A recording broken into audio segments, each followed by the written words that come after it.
વહેલી સવારથી સુપડા ધાર અવિરત વરસાદ થતા 3 કલાકમાં 12 થી 14 ઇંચ સમગ્ર તાલુકામાં વરસાદ ખાબક્યો। હવામાન વિભાગની આગાહી મુજબ મેંદરડા તાલુકામાં આજે વહેલી સવારથી મેઘતાંડવ સર્જાયો હતો, જેના લીધે સમગ્ર મેંદરડા તાલુકા અને ગ્રામ્ય વિસ્તારોમાં જળબંબાકારની સ્થિતિ જોવા મળી હતી। તંત્ર દ્વારા એલર્ટ જાહેર કરાયું છે અને લોકોને સાવચેત રહેવા સૂચનાઓ આપવામાં આવેલી છે।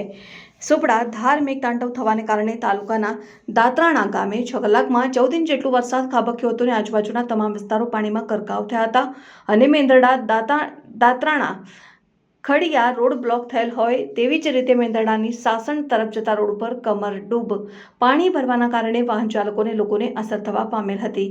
મેંદરડા નગર વચ્ચે પસાર થતી મધવંતી નદીમાં કુડાપુર આવ્યું હતું અને નદી પરનો બ્રિજ નવો બનતો હતો, તે દરમિયાન ડાયવર્ઝન બનાવવામાં આવેલું હતું જે ઘોડાપુરના કારણે તણાઈ ગયેલ હતું અને મધવંતી નદી કાંઠે આવેલ સ્મશાન ગૃહની સુરક્ષા દિવાલ ધસમસતા પાણીના પ્રવાહમાં તૂટી જવા પામેલ હતી।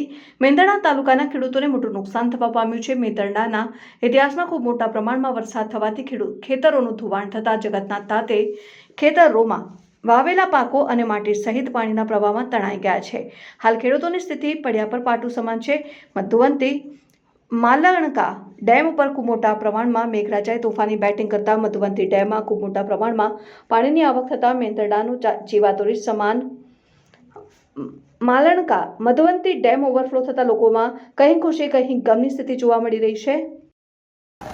આજરોજ મેંદરડા પંથકમાં 10 થી 12 ઇંચ વરસાદ વરસતા મધવંતી નદીમાં ઘોડાપુર આવ્યું। લોકોના ટોળા જોવા ઉમટી પડ્યા છે। ખેડૂતોને એકંદરે સારું થયું છે, પણ ખેડૂતોને ખેતી પાકમાં પણ નુકસાન થયું છે।